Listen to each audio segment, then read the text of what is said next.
plus de 80 000 j'aime, plus d'1 million de vues. Ce réel a fait plus d'1 million de vues sur les réseaux sociaux. L'objectif de cette vidéo, c'est de partir de ce réel et de s'inspirer de ce réel afin de t'aider à créer un contenu qui ressemble à ce réel et qui te permettra toi aussi, je l'espère, je le crois, d'atteindre les 1 million de vues. C'est parti. Salut, c'est Jimmy, je suis créapreneur et l'objectif c'est vraiment de t'aider à te donner tout ce qu'il faut pour que tu puisses créer du contenu de qualité et te différencier de la masse. Et bien sûr, réaliser un chiffre d'affaires incroyable avec tes vidéos. Bienvenue à ce nouvel épisode de ce concept, comment réaliser ce réel à plus d'1 million de vues. Le concept est simple comme son nom l'indique. L'objectif c'est vraiment de partir d'un réel qui a fait plus d'1 million de vues et d'essayer de comprendre pourquoi il a fait plus d'1 million de vues et surtout de s'inspirer de ce réel pour pouvoir nous aussi produire un contenu qui ressemble à ce réel ou à ce TikTok pour nous aussi atteindre les 1 million de vues. Alors toute première chose à comprendre et à savoir, ce n'est pas parce que cette vidéo a fait plus d'1 million de vues sur les réseaux sociaux que la vidéo que nous on fera ensemble va nécessairement atteindre les 1 million de vues. Vous savez, c'est impossible de prévoir. Il y a beaucoup de paramètres qui rentrent en compte et c'est vraiment impossible de prévoir que votre vidéo fera 1 million de vues. Néanmoins, on peut essayer de déterminer pourquoi la vidéo que nous avons vue a fait plus d'1 million de vues et surtout essayer de s'inspirer de cette vidéo pour produire nous-mêmes un contenu qui nous rapprochera peut-être des 1 million de vues. Donc c'est ce que nous allons voir tout de suite. Ah oui, avant de commencer, je vois certaines personnes aussi me dire déjà, ça sert à rien d'avoir une vidéo à plus d'1 million de vues si les gens ne s'abonnent pas, si les gens n'achètent pas, etc. Ok, c'est en partie vrai, je comprends ce type de positionnement-là. C'est vrai qu'il faut une stratégie derrière pour gagner plus d'abonnés, qu'il faut mettre en place une stratégie derrière pour engranger plus de ventes, etc. Mais revenir à dire qu'une vidéo sur votre compte qui a fait plus d'1 million de vues ne sert à rien, c'est un peu ne pas comprendre le fonctionnement des réseaux sociaux. Une vidéo où il y a quasiment 1 million de vues, c'est potentiellement 500, 800 000, 900 000 personnes qui ont vu votre vidéo ou qui ont vu votre produit, qui ont vu ce que vous proposez. Sans compter que 1 million de vues va générer beaucoup d'interactions. Donc, il y aura des commentaires, il y aura des gens qui vont enregistrer, il y aura des gens qui vont partager, etc. Et cela va booster votre taux d'engagement. Et les algorithmes vont prendre ça en compte. Et donc, pour vos prochaines publications, vous serez récompensé, etc. Bref, cela n'est pas notre sujet. Notre sujet, c'est vraiment décrypter cette vidéo et surtout s'en inspirer pour créer nous-mêmes du contenu. Alors, c'est parti. Mon analyse concernant ce type de contenu vont se séparer en 5 points. Et le tout premier point, c'est le type de contenu. Le type de contenu. Lorsque moi je regarde ce type de contenu, ça me fait penser à un type de contenu du type vlog ou mini-vlog ou même day in life. Et il semble très adapté pour, par exemple, les thématiques de lifestyle, les thématiques de bien-être, etc.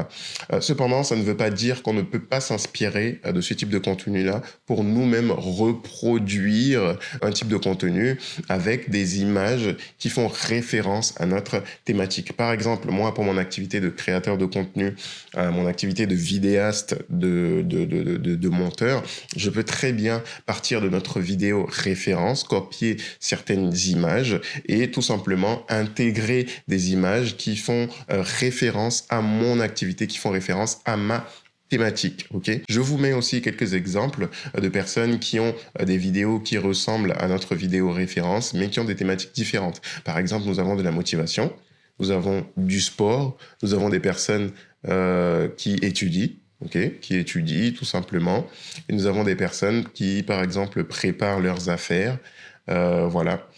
Donc, une fois que nous savons le type de contenu que nous avons à reproduire, ça nous donne une direction et on sait dans quelle direction on va. Alors, la deuxième remarque concerne l'esthétique. Alors, lorsque je regarde cette vidéo, il y a plusieurs points dans l'esthétique qui me frappent. Donc, par exemple, je remarque du blanc. je remarque qu'il y a beaucoup de blanc dans cette vidéo. Donc, il y a beaucoup, quand je dis de blanc, c'est la couleur blanche, ok? Par exemple, des murs blancs, des meubles blancs, et des packaging de couleur blanche, etc.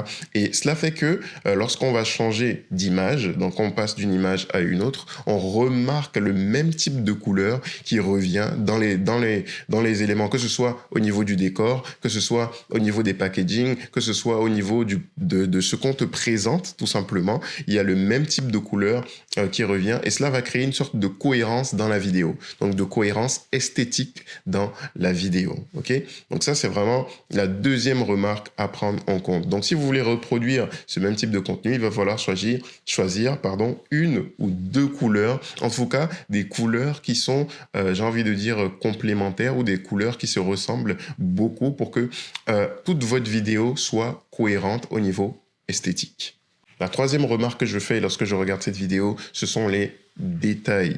Alors, je remarque que dans cette vidéo, il y a beaucoup de détails. Il y a beaucoup de détails, d'objets, il y a beaucoup de petites choses qui rappellent la thématique dans laquelle nous sommes. Par exemple, cette personne est dans un mode de bien-être, dans un mode de prendre son temps, etc.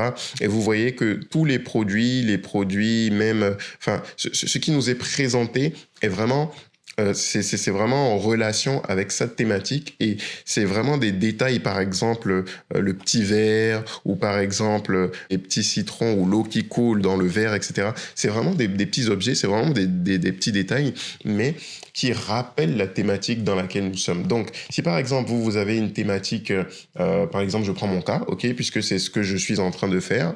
Donc, moi dans ma thématique, par exemple, en tant que détail, je peux prendre par exemple mon ordinateur. Je peux prendre un côté de mon ordinateur. Je peux prendre mon écran pendant que je suis en train de faire un montage. Je peux prendre mon clavier. Je peux prendre une image de ma souris, etc. Donc, vous voyez, c'est vraiment des petits éléments, des petits détails, des petits objets qui vont rappeler votre thématique. Okay.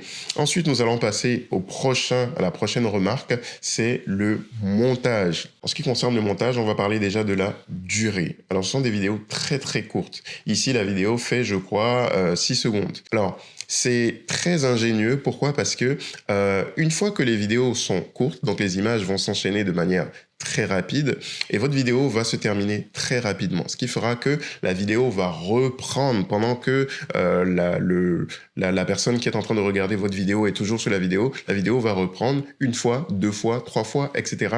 Et cela va envoyer des signaux positifs aux algorithmes des réseaux sociaux qui vont se dire tout simplement que les gens regardent vos vidéos, enfin en tout cas celle-là, les gens regardent votre vidéo plusieurs fois.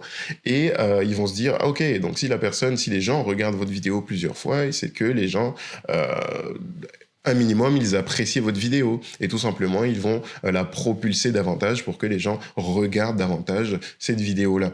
Et aussi, mine de rien, ça va compter dans le nombre de vues. Et c'est pour ça que je disais tout à l'heure que 1 million de vues, c'est potentiellement 500 000 ou c'est potentiellement, 400 000, 500 000, 600 000, 700 000 ou 800 000 personnes qui ont vu votre vidéo. Donc, la durée, c'est très important. Donc, si vous voulez reproduire ce type de contenu, durée courte, ok? Alors, toujours concernant le montage, on remarque que les images ont une teinte pareille, ont une même teinte. Donc, ça veut dire qu'il y a un minimum d'étalonnage ou un minimum de cohérence dans la teinte des images. Et ça, il faut vraiment faire attention à ça. Il ne faut pas, par exemple, que vous fassiez, par exemple, un montage avec une image où il y a des couleurs rouges, rouges, vertes, et lorsqu'on change tout de suite d'image, on voit des couleurs bleues, etc. Donc, il faut vraiment faire attention, ok, pour que la teinte de vos images soit cohérente, à peu près pareil. Ensuite, le dernier point concernant le montage, c'est que je vois qu'il y a du texte sur l'image. Donc, il faudra faire attention si vous voulez reproduire ce même type de contenu, mettre un petit texte sur l'image. Ensuite, prochaine remarque, la qualité de la vidéo. Bien que certaines personnes vont parfois utiliser des caméras ou des caméras semi-professionnelles ou des appareils photo pour produire ce type de contenu, je crois et je pense que ce type de contenu, de notre vidéo de référence, a été produite avec un smartphone. Comment je le sais? Je dirais tout simplement la qualité de la vidéo parce que j'ai un œil plus ou moins aiguisé, qui va reconnaître à peu près la qualité. Alors, je ne suis pas fiable à 100%, mais je pense vraiment que cette vidéo a été produite avec un smartphone. Aussi, mon deuxième indice, il n'y a pas beaucoup d'images avec un certain bokeh qui ressemble au bokeh de certaines caméras. Mais bon, je vais pas m'éterniser là-dessus parce que je peux me tromper, ok?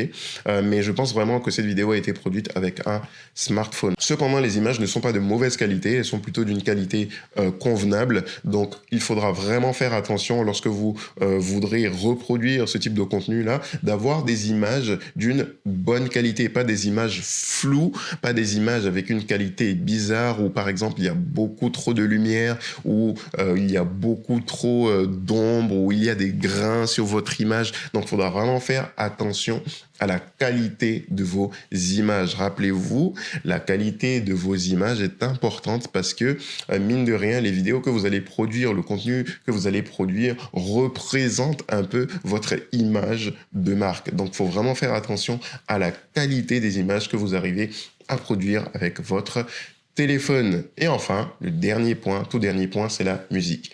Alors, la musique ou l'audio.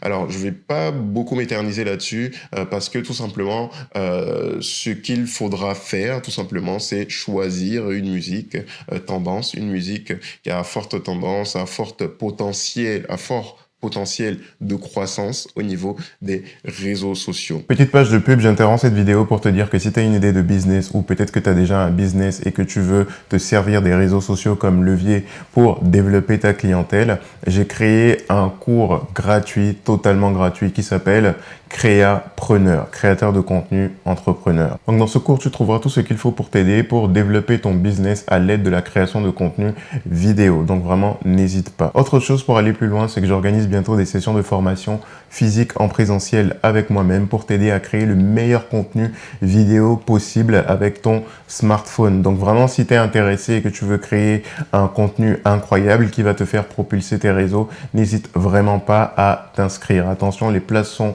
limitées.